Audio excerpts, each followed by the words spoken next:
Good afternoon, everybody. I'm Eureka John, broadcasting live from Leander, Texas. It is March 13th, 2022, and you're at Eureka Street Crypto. And this is my podcast, aka YouTube show, video blog, brain dump, whatever you want to call it. And this is episode 426. It is Sunday, and as you may know, I've been having some guests on lately, and I just happened to come across one of the coolest guests ever. This guy, Ben here, sitting next to me, lives two doors down from me. And I'm not going to tell you where I live or anything, but it's just, I went over to his house for a birthday party. And he said that he's going to be going to New York, And I was like, oh, cool, man. Yeah. He's like, well, I'm going for this NFT NYC conference. And he's kind of like looking at me like, wanting to know if I knew what he's talking about, maybe, because he's probably used to people not knowing what the hell he's talking about. 100%. And I was like, you son of a bitch, I know exactly what you're talking about. so yeah, and from there we just started jabbering about crypto the entire time, probably excluding a lot of people. A couple people tried to jump in the conversation. We're just kind of yeah, man, kind of briefly explain the basics, but it was really exciting to get to actually talk to somebody in person about this stuff. This is before I went to Dow Denver as well, in ETH Denver. And so I'd never really spoken about this stuff to anybody in real life that I wasn't just explaining stuff to. Ben, welcome. Thanks for coming over. Yeah, and tell us a little bit about how you got started in this space, a little bit about your background without doxing too much. yeah, of course. Yeah. So it's great, neighbors talking about crypto NFTs. I haven't spoken to somebody in person before, and it's again the same thing that you say, always having to explain it. Yeah. Which I have no problem with, but sometimes you're just like, Yeah. So it's like, come on, this is we're in a new age here. Like, get with the program. Yeah. But anyways, how I got started is actually pretty cool. I was working as a GM for a restaurant. Okay. I ended up getting laid off. All right. Which wasn't great, but it was right before COVID. Oh, that's actually good timing. So it was perfect timing. I did dabble in 2017 with crypto, which was before that, and then I made money on that. I ended up stop. Like I just decided not to continue with it. 2017. Okay. 2017, Yeah. I was I think one of the first coins that I bought was Tron and Verge. Oh man. Two bad things. But I got in at like 0.00 whatever it was. Yeah. I sold them at like 30 cents each. Oh, not bad. It was a nice pump, So you cut the ICO wave. I completely cut. I just dipped, and then I was like, you know what? Never looking back. Cause I wasn't really used to it. Yeah. So I ended up dipping on the crypto space. Then fast forward till now. To right before COVID hit, I was working. I ended up getting laid off. Now I was like, shit, what am I gonna do? I got a wife. I got a kid. Like, I had to figure out something. So I was like, let me find out. Maybe I could start flipping stuff. I ended up seeing Leonhardt. I don't know if you know who that is. Leonhardt, like Leon? Yeah. Okay. Yeah, he does. He's big into Pokemon. Okay. And it brought back so much nostalgia for me. And I decided to start buying and flipping cards. Okay. So I started doing that. Pokemon cards. Wow. Yeah. That's like a whole generation away from me, honestly. Dude, but yeah. It's crazy. Well, I grew up with it. Yeah. So I was like, you know what? And I had so many cards. I remember having them in the house and all these cards that I'd never even looked at. Mm-hmm. And I was like, yo, I called my mom. I was like, hey, I think there's some cards that could be worth something. Take a look, So she ended up finding my cards. I ended up like being super stoked, selling them and all that. So I started doing that. Now I told my cousin about it. Yeah. He was like, hey, you should hop on Discord. And I never was on Discord before. Never before that. Didn't even know about Discord like that. Okay. And he's like, hey, hop on Discord. I'm in a group that I met through some friends. Yeah. And what they do is they buy and, flip. They sell everything. They sell GPUs, PlayStations, Xboxes, cards, shoes, like everything you could think of, like artworks, like all that stuff. I'm like, you know what? Maybe this is, a good idea to get into. So a Discord marketplace, like a Discord open marketplace. So it was actually a Discord private group.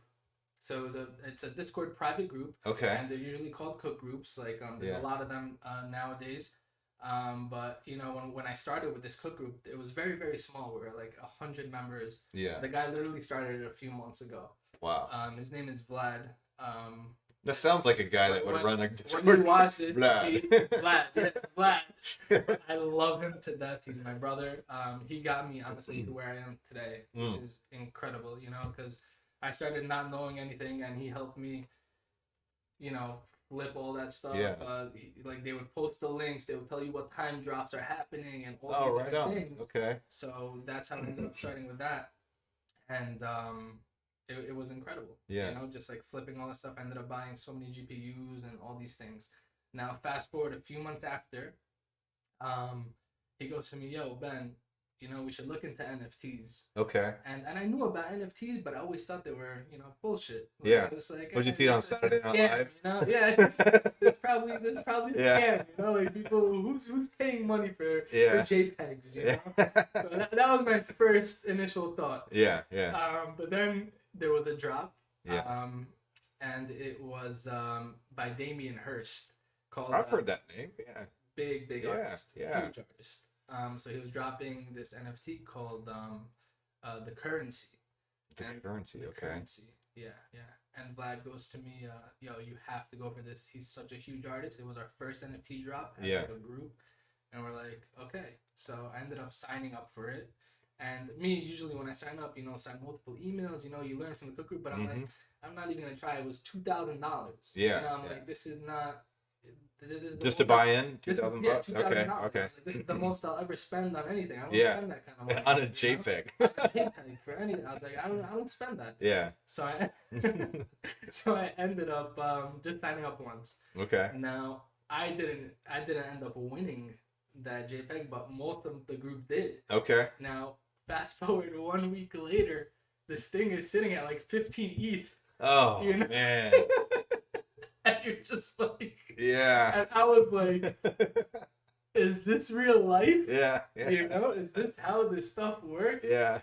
Oh man, so that's how I ended up. I was like, you know what, full time. Yeah. I was like, that's it. From now on, I'm count me in.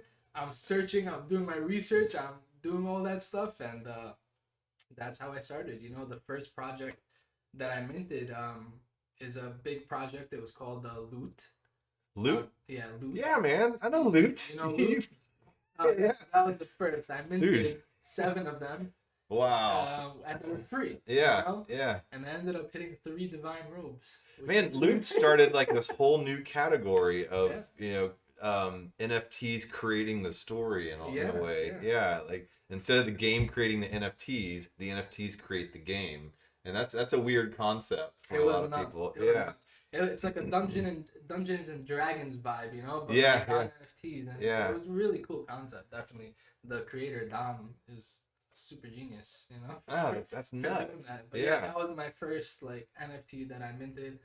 And well, if you know Loot and you know when it came out and you know how much it went up to. I mean, there's been a lot of like offshoot projects that have tried to emulate Loot, and you know, it's like the same thing with CryptoPunks, with Bored Apes. Like you see this like successful NFT project, and then you see all these imitation derivatives. You know, like Avalanche has their own Bored Apes and CryptoPunks. Tezos has their CryptoPunks. Everybody has their damn punk, you know. Don't even have to tell me, because as soon as Loot came out, there were so many different ones that came out, and because I minted Loot and I made that money and I saw how much they were at, I like poured money into all these derivatives because I was new. Oh, you know? So I ended up getting destroyed. Destroyed. They are now, all of them are all sitting in my hidden wallet. I'm not the hidden wallet. You don't want to have to do that walk of shame. No, they're hidden. You know, don't want to look back on them. Yeah. Oh man. I mean, I got a few of those. You know, like. I'm definitely not as NFT savvy as you. I get into more like the DeFi space and the DAO space, but so it's interesting how you can approach crypto from a lot of different angles. You know, like we were talking and explaining to our other neighbor about crypto, and we realized that you and I have approached crypto from very different angles, and what would you say, I guess, would be the ideal way for somebody to come into the crypto space in your view? So for me, because I don't dabble as much into crypto as I do NFTs, right? Okay. So I'm more of the like invest into ETH, invest into more coins that have to do with gaming, because Okay. for me, I think gaming is the future of crypto, and you see a lot of new gaming companies coming Yeah. out and all these things. One of them being Magic, which is I don't know if you Magic the Gathering, no like the no old. no not Okay. Magic. Not Like you're Magic. going No way no back, no aren't you? no no no. This is Magic. It runs on the Trezor platform, Okay. and it's really fascinating the way that their whole ecosystem is working now, and you could have NFTs that generate the magic token, like and it's not just like one NFT or one um what's it called, one project. It's Yeah. multiple projects that go in and could generate that magic token for you. So it's a whole ecosystem, Huh. and it's pretty awesome. So it's on the wait. Trezor, Yeah, the Trezor wallet. treasure. So Trezor is its own blockchain, or is it built No, on it's Ethereum? no. It's actually a own like marketplace. So it's a whole I don't know it's this a whole one. Okay. marketplace. Yeah, Huh. yeah, it's pretty cool. So it has their whole NFT listed on there Yeah. and everything, and it's pretty awesome. The fees, there's like barely anything. It's like not even cents. Wait. It's What incredible. what blockchain is this based on? It is based off Arbitrum. Oh, Arbitrum. Wow. Yeah, So layer two yeah, marketplace for yeah. NFTs. Layer two, layer two. That's awesome. Yeah, Yeah. yeah. It's pretty dope. I like it. I did not know that there was an NFT marketplace on Arbitrum. Yeah, That's cool. Yeah. yeah. I've So been poking around a bunch of different Arbitrum stuff, and there's so much out there right now. yeah. So Magic is one of like the craziest ones. It started off in November, and I believe it started off at like 30 cents, and I think the all-time high was just like about a month ago, and it went up to like $6. Wow. So it flew. It Yeah. really flew. But they have like all these new projects that are coming out that are Yeah. implementing the whole token like in there, Yeah. and like there's one called Battlefly that just came out last week, and it's really cool. Battlefly? It's called Oh, okay. Battlefly. Yeah, and it's this whole like thing where you have like these NFTs that get you farm for like weapons and all these different things, and then you go into like a battle dome and it battles, and you could stake them to get the magic Oh token. man. I love Yeah. that shit, So So it's very Axie Infinity like Yeah. without but being on layer two, because Axie Infinity broke off and have their own blockchain called Ronin Yeah. in order to handle that stuff. But yeah, it's awesome that they're expanding out. yeah, it's pretty cool. So you would recommend people coming into the crypto space by to come in through games and NFTs, and as kind of and I was talking with I Speak Nerd the other day, and he was talking about how he got in, and this is kind of how I got in too. You learn like what is a blockchain, what is a consensus mechanism, what are private and public keys, but people getting into gaming and NFTs don't necessarily follow that path. They use their username for an email or whatever at first, and they don't a lot of times know the concept of private and public keys right off the bat. Yeah. So I mean, do you think that's good or bad? Maybe Or a little neither. bit bad, Yeah. but if so the way I look at it, I mean, even when you're going with like NFTs and stuff, it's you always have to be careful no matter what you do. Yeah. You always have to take care of. Like I have a Trezor wallet. Yeah. So all my NFTs are stored there. You could still play the games through that, so you just have to, as long as you protect yourself, I think that's the main the main goal, because so many people get screwed by just clicking one link. Yeah. That it's just I'm careful with everything I do. Yeah. And I've done that from the start. That's good. Because you get like, especially on Discord, you get all these messages nonstop. Yeah. All these even emails. What happened with OpenSea? A few Yeah. weeks back. Oh yeah, yeah. It was You know, crazy because so it was right when the representative from OpenSea was speaking at ETH Denver, and that's right when the hack happened. everybody ran home. I heard they all ran to their hotels. Yeah, they're like, oh Yeah, shit. no. Yeah, man. So yeah, so that's what it takes. You have to be extremely careful in this Yeah, case because all it takes is one, and you're just your whole yeah. net worth could be Well, destroyed. yeah, I have like You 10 know? wallets and I put everything in a bunch of different Yeah, places. exactly. Yeah. So like when I mint, I'll mint on one wallet, and that's my minting wallet. Then I'll Yeah. move something, and that'll be just the wallet that stays there. And then I move to the Trezor. You know, it's like Okay, all these steps that you take to just make sure that you're safe. so you have various layers and levels of storage and, Mm-hmm. you know, I guess whatever stage of liquidity that it might be at. So, Yeah. yeah. Interesting. So you have the Trezor wallet and then the Treasure, or did you say Trezor platform? Treasure. Yeah, it's treasure. Treasure. Okay, Yeah. so It gets me confused. yeah. I was like treasure and treasure, and I'm like, Yeah. it's the treasure platform. Yeah, yeah. Yeah. Okay, that's interesting, man. Yeah, it's cool.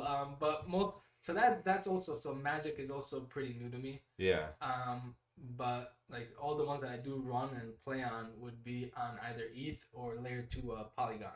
Okay, You know? yeah. So those are the Because ones Ethereum's that getting expensive, you know. it's too expensive, Yeah. especially when you're playing games. Yeah, yeah. And you know, a lot of the games they start off. Well, the reason why they start off on ETH is because there's more money on ETH. Yeah. There's more. It costs more. It makes it more valuable to have your NFT on ETH. Yeah, You know, because if you're going on Polygon is associated with like scams and this and yeah. that. Well, So Binance scam chain. yeah, exactly. So that's like the whole thing. So what you have now is you know, these projects that start off on ETH. Yeah.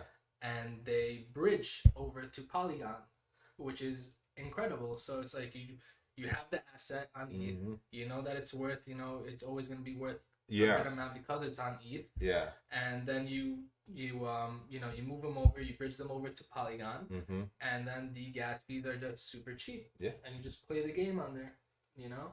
And one of my biggest games that I play right now is Ether Orcs. I would love to show you Ether Orcs. Yeah, Ether totally. Orcs. They're the best. I love them. Okay. The whole team, the whole entire Discord, they're all amazing. The whole community is amazing. Well, let's switch over the screen here, and I'll let you take the wheel on this. Yeah, absolutely. And yeah, I want to definitely get some alpha that, like, you know. Yeah. And I've been playing DeFi Kingdoms on Harmony blockchain. You know DeFi Kingdoms? You see my DeFi Kingdoms, bro? Oh shoot, dude. Yeah, I have a lot of this in DeFi Kingdoms. That's so cool that you know DeFi Kingdoms. Dude, I'm waiting. I'm waiting for the 30th. It's when they drop Crystal Veil. Yeah, over on the Avalanche chain, right? Yeah, I've been running a liquidity pool for Jewel and AVAX on. Yep, yeah. me too. I have Jewel AVAX and Jewel Harmony. Do you? I got the Jewel Harmony too. Jewel 1. Yeah, Jewel 1. Yeah. And I loved it. Been staking it for a while. Yeah. Yeah. So it's pretty good. Yeah, and their gardens, the seed box, and all that. I have a few Gen Zeros also. So oh, do you? Okay. I still haven't really bought a character yet. I'm just kind of. Oh, it's fun. Yeah, I'm waiting till, like, I don't know what I was waiting for. I was waiting to, I guess, just build up more in the actual seed box and the harvest. So Ether Orc Genesis. Ether Orc Genesis. Yeah, you have Ether Orc Genesis. Yeah. Which is the main characters of the game. Okay. They came out. And I've seen these guys before. Yeah. Yeah. Yeah. This is my favorite game. Okay. On anything, I'm obsessed with them. I'm obsessed with the team. Okay. The team's like incredible.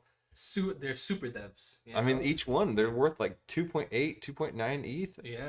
Shoot, these are man. the shitters too. Really? Yeah. And like, okay, so what's 1 ETH worth right now? It's like a 30, 20, about $3,000, would you would say? Yeah. Like 2,500, maybe 25. Yeah. 6. I don't know. I wasn't paying attention. Yeah, I wasn't but either. I think somewhere around there. Yeah. Wow. Yeah. So these are just, they're awesome. And what's amazing, like you'll notice, like you could see here how many are staked. Like there's barely any listed. You know, you click on like buy now.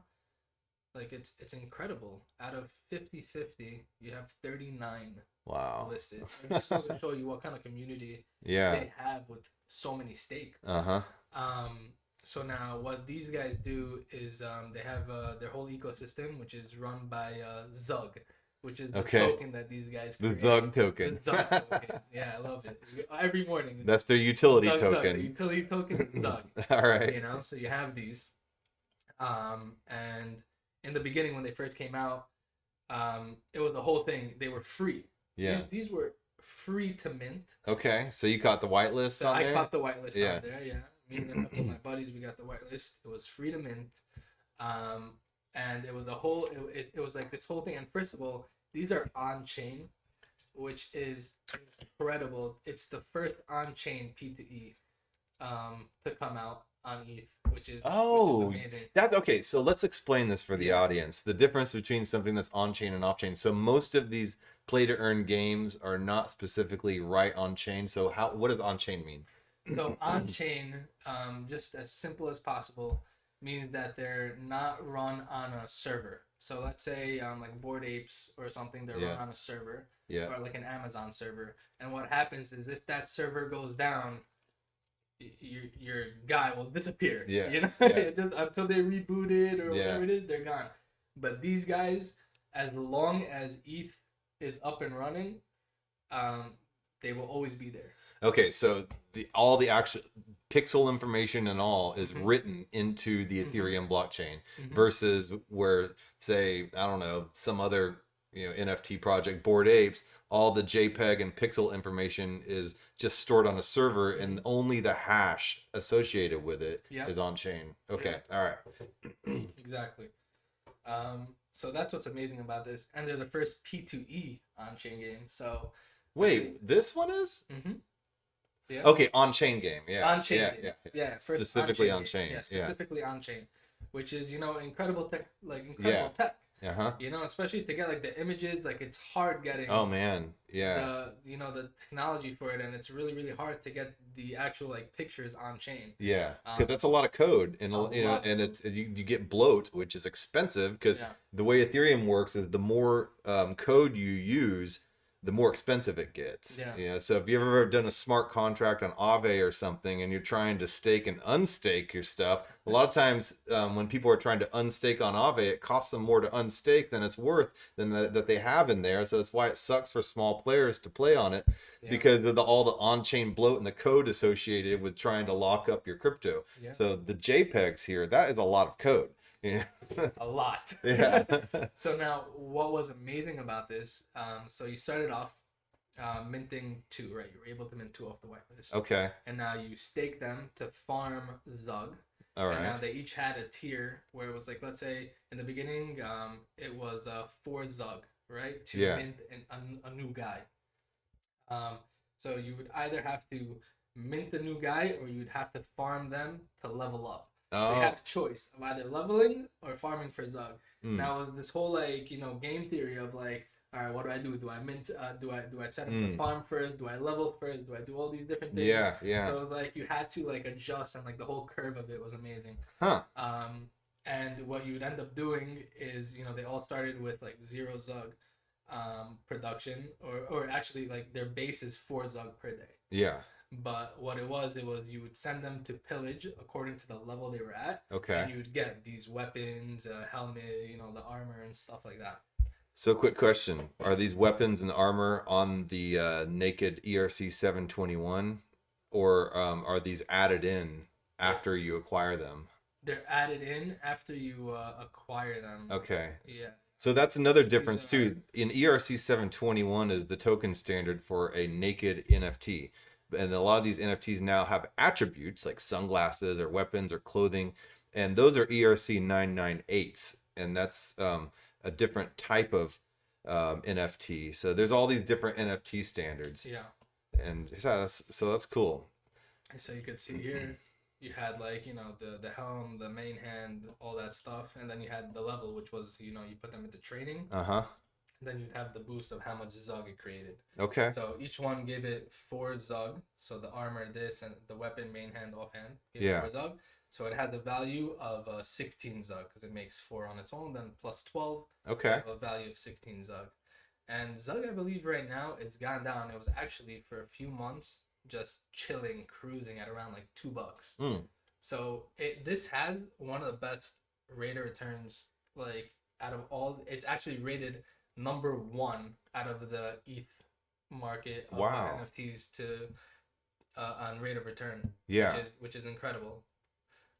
So now after they minted out, they brought out these guys, which is pretty cool. So what you would do is you would send these guys into sorry, let me click. You would send these guys on raids, right? Okay. Now raids would cost you the Zug, so you'd pay Zug. Yeah, so it's like a quest. Yeah. Okay. And you'd send these guys on raids, and you'd get another token called bone shards. Shards. And now bone shards, you need 60 bone shards. Okay. To create an ally. All right. And these are the allies. The first one to come out. These actually came out today. The rogues. This was literally. That's why it took me a little longer to come, because I was like out there accumulating my rogues. I had to send them. Hold on, I'm doing something today. Needed to send them to pillage and get their armor and weapons and all that stuff. But shamans were the first one to be minted.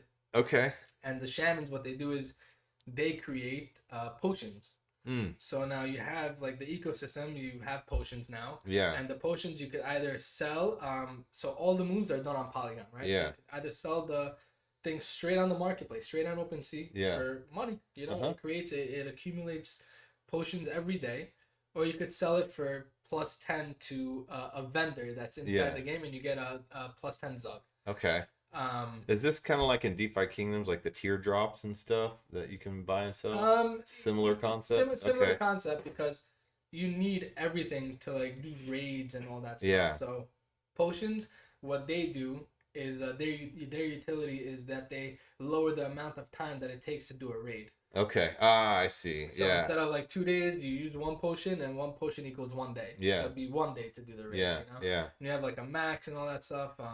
So then that's how they brought that into play. Sure.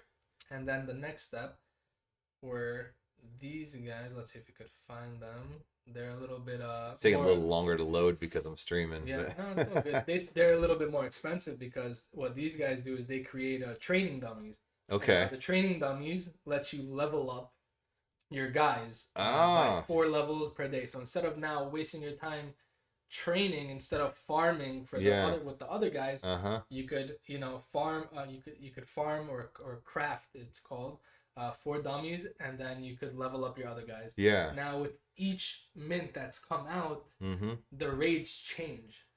So they'll either up the levels, or it'll take this many potions that you need, and all different things. So they adjusted it like pretty amazing. And now the last ones they're not the last ones. There's one more set that's coming out. Yeah. Called Mages, but we don't know about them yet. But the Rogues just came out today. It's got some alpha right there. This game is incredible. The Rogues just came out today, and they create runes, luck runes. And now what the luck runes do is in order for you to get bone shards, you also have percentages, regular, great, and superb rewards. Okay. And they all have percentages. So what the luck runes do is that they give you, per rune, they give you 2% extra towards your great and superb from the regular. Yeah. So, and you can use up to 3 of them per raid. So you could get a max of 6% allocated from the regular to great and superb. Okay. And that gives you a chance of getting more bone shards, which means a higher chance of creating more allies. And you could see now the floor on allies, at least on rogues, is an ETH. So the floor price is the very minimum that people are paying for it, or that's being sold for. Yeah. Okay. Now, do you think the floor price is a fair valuation for NFTs, or what are your thoughts on floor prices? Well, yeah. The thing is, with floor prices, everything happens. Like everything that's being minted, it depends on the collection, of course. Yeah. But all these collections have different traits, rarities, and stuff like that.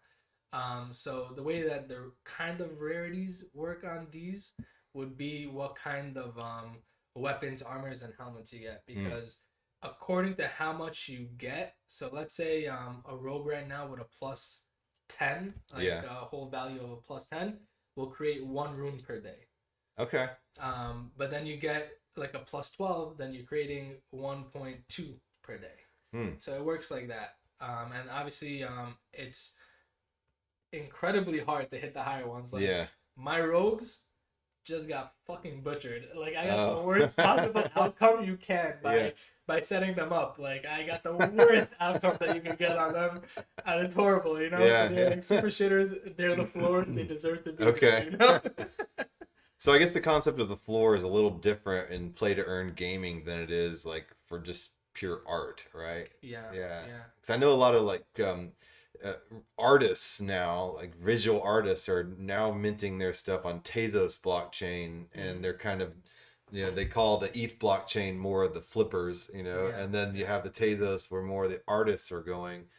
Now you have play to earn games that are coming into play, so it's not just flipping and it's not just art, so it's this whole other new category. Do you think it's layer 2 is where it's at for that? Well, yeah, layer 2 is absolutely where it's at. As long as the game starts on ETH, and could be sold for ETH, just like Magic. You could sell it for either ETH or you could sell it for Magic. You know, but there is the marketplace that you can sell it for ETH. Which is amazing.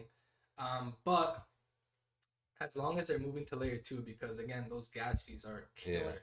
When EtherWorks first came out, like every transaction I was making, you know, it's like $100, and there's like gas was like hitting 100, 200, just like, and you're spending 100, 200 bucks on each transaction, and you're making like 20, 30 transactions, like every single time. You're like, you're gone, you know. That's nuts. But now that it's on Polygon, it's literally cents, you know, and that's what's amazing. And they were actually the first project to bridge to Polygon, which is incredible. Yeah, they're super clever.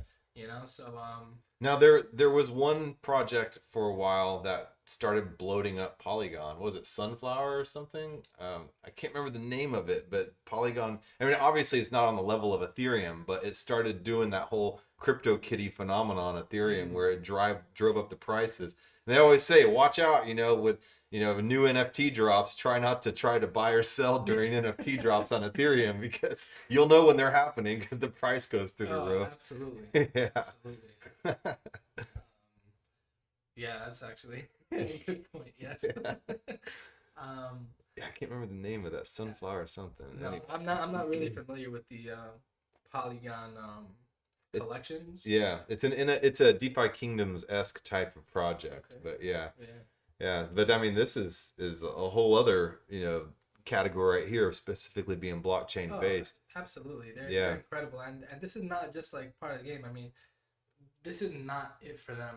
They're working on a dungeon crawling, like live dungeon crawling, where you'll be able to walk around. Perspective view. Okay. Walk around and like fight like enemies and all that stuff. They have PvP coming out. Wow. They have land store coming out. Because that was one of the things I was talking with I Speak Nerd about. We were talking about like the whole why do gamers not like crypto gaming and traditional gamers, and they say, well, you know, it's because they've been, you know, creating these economies and doing all this stuff in these worlds, you know, created all these amazing graphics and marketplaces. Why would they want these newbie outsiders with these pixelated graphics coming in with this slow response time? And then suddenly telling the gamers that they need to use crypto. They're going to be like, what the fuck, dude? No. Dude, I've been gaming all my life. All my life. Like hardcore Call of Duty, RPG game, doesn't matter. And I will say, I will fucking take NFTs gaming any time of the day. Really? But at the end of the day, you're putting in hundreds of hours into a game. And let's say like Fortnite. How much money are you putting into these skins? You know? And you can't trade them. And then you're done with the game and they just dissolve. They're just there. What are you doing with them? You know? So with NFTs, it's like, all right, you want to move on to something? All right, let me sell my assets. You know, let me make my money and move on. You could sell your skin, you could sell your gun, or you could just liquidate it to Ethereum and then, you know, buy new stuff. Exactly. Exactly. So all these, and it's funny because my brother-in-law works for a gaming company, and he gets like all these emails, and like he showed me, he screenshotted like one, like just saying like, nah, we're not, like NFTs are not it. It's like, all right, they're not gonna make it. NGMI, man. NGMI. You got to go with the program here, you know? Yeah. And did you know that Discord, the CEO is trying to implement Ethereum as an Ethereum wallet into Discord and all the gamers, because Discord is traditionally a gaming community platform. Yeah. All the gamers shot it down. And so the CEO, he had to reel back that decision to add in Ethereum wallets because the gamers wouldn't have it, and so I don't know. What do you think about that? You think it's stupid decisions? Stupid. Yeah. It is what it is. I mean, you're gonna have all these people like thinking, and like again, you think about it. I came in also with that headspace of like, fuck NFTs, like what is this BS and stuff like that, and then you just, you come in, and I think that when people realize like how an amazing opportunity this is, this changed like my whole entire life. Like, in GM at a restaurant to now trading cards, and then now this, like the next step in the progression. The next step, it's definitely the next step, and that's what I've always been on, is like finding that next step. And NFTs right now is definitely that next step, and we're just, I feel, just still in the beginning of it. There's still a lot more to come. So what do you like more? Do you like the gaming part of it, or do you like the idea of the arbitrage and swapping like you were doing with the cards? Like, so both. I mean, I have, what's amazing about it is that I play the games, right, but then at the same time I use those assets, and I either sell the potions or this or that, and I use that to get my returns back and put it into other investments. So I feel like that's the move with all these P2E games, and there's so many. Like, there's one that just came out, Eternal Elves. I minted them. They were like a 0.0, what was it, 0.06, 0.07 mint. They're sitting at like 0.785. Jeez, man. It's crazy. But I will give you guys some alpha. There's one called Freaks and Guilds. Freaks and Guilds? Okay. They are also one of the best teams I've ever seen. Because I want to. You showed me these rogues. I mean, I might buy one this evening. I don't know. Dude, rogues. Not financial advice. Financial advice. Yeah. But these are low key. It's a good entry point on rogues, because like 1 ETH right now, like I think it's a great returns on them, especially right now since they're at the beginning. Okay. If you get a good roll, the runes I think are gonna sell for a good amount because people need them for their, percentages. So Celestial Keys, they're actually, I think, an amazing time to buy. Floor price 0.22, not bad. Yeah, they're actually, their all-time high I think was a little bit above 0.5. Wait, world. Okay. So all right. Okay. All right. Yeah. I minted 7 worlds. Did you? Yeah. Okay. I papered them at 0.2, so wow. don't even look at it. Okay. That was one of my biggest losses. What's amazing about this whole team is first the whole team is doxxed. I love these guys. They're super nice guys, super intelligent guys. They come from really great backgrounds in cybersecurity. Some of them are in my Bankless DAO, I think. So, really? Yeah. Well, they are coming out. The on-chain game is actually coming out this Friday, the 18th. Okay. And now when these came out, the Celestial Keys, they give you like a bunch of bonuses and like the access to their future stuff and all this. But now what's cool is they accrued their token. It's called the FBX. Okay. And with the on-chain mint, if you held one from the time and you staked it, 30 days, you're able to mint one of their on-chain mints that's coming out right now. And now what they did is they built their own NFT world. Okay. And now when you stake the Celestial Keys, they not only does it give you FBucks, which is going to be their token also going into the game. You're going to be using that to also like hunting, PvP, all this stuff.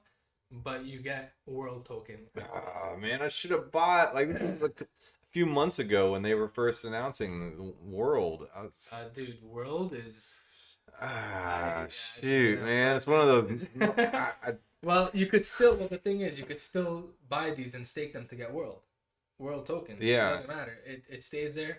They're amazing. I think these are super undervalued currently. Not NFA. You know? Yeah. But the on-chain mint is coming out this Friday. It's coming out, I believe, for 0.09 is going to be the cost. I think they're all going to be gone because I think it's the keys. All the keys are going to be able to mint them, and most of it is going to be gone to the whitelisted people. Okay, so these celestial keys will enable you to mint the next one. Mm-hmm. Okay. Which is going to be the Gen Zeros, and it's going to be the on-chain game. So now, what's amazing is they are starting straight onto Polygon. Oh, wow. So they're not doing the first step for Ethereum. Okay. Yeah, you're going to mint them on Ethereum, okay, which is amazing. And then as soon as mint is finished, they're moving it straight to Polygon. You'll be able to bridge them to Polygon. Now, even without Polygon, these guys skilled the contract. When I tell you skilled the contract, it cost me like, I think it was like 0.1 to stake. Like, so like I minted all my guys, and then to stake them, it cost me 0.1 for 24 of them. Wow. To be staked. Yeah. Which is nothing. When you're looking at it at that point of it, it's like 0.005 per. And this is what we were talking about earlier, staking, and all the more code you have, the more expensive that stuff is, those transactions. And it can be really expensive if you have, like you said, a lot of them, and all that code for staking. Yeah. But what's amazing is that their optimization of their contract. Yeah, they kept it skinny. Yeah. They allowed you to stake it at even the mint price. The mint, which is usually you're talking about, depending on the gas price, but when gas price was like 100 or something, you're talking about like $60-$80, I guess, to mint their first thing, like with the gas. And it cost them, it cost me when I minted mine, like each one cost about like $10 to $12. Wow. And you're like, wow, this is incredible. Especially coming from like all these mints that I've done. I've spent the gas prices. If you guys know what I've spent on gas, it blow your mind. Did you get that gas token drop? Oh yeah. Yeah, I did too. I got the max allocated. Yeah. Like all these guys always get the max. I didn't get the max, but Yeah, no, not even. But you're looking at it, you're just like, did I really spend that much? I think I have transactions. Bro, I have like 130 ETH. Damn, man. Yeah. And you're just like, well, why? Yeah. So that's that. So when I see like optimized contract, I'm like, yes, like you guys know what's up, man. You guys know what's up. That's crazy. Well, shoot, insane. We are at 42 minutes. I keep these shows to 40 minutes or 43 minutes now. Is there any? Okay, I know you're anonymous, so you don't really want people to get a hold of you, do you? No. Okay, all right, fair enough, man. No. So if you want to get a hold of him, you're gonna have to talk to me first. I hold the keys to this guy. Yeah, I try to stay as much anonymous as possible. Okay, cool. Well, thanks a lot for coming on this show. Of course. I'm happy to have you as a neighbor, and thank you. Yeah, man. Thanks for this alpha. I think I will be minting at least one of these keys, if not a rogue as well. So I might be a little busy tonight. All right. Well, you guys, you're gonna see it on Twitter. You're gonna hear it on Spotify. If you want the better quality audio version, give me a thumbs up. Hit me up in the comments or whatever if you have any questions, and I'll talk to y'all tomorrow morning. Later. Have a good one, guys. Where did my outro go? It's gone, does it? Yeah, dude. Oh man, whatever. All right. Welcome to Eureka Street. Everything here is DIY and a little bit janky. I mean, look at me. Seriously. Do I scream professional to you? Enjoy your time here, take it for what it is, and have fun.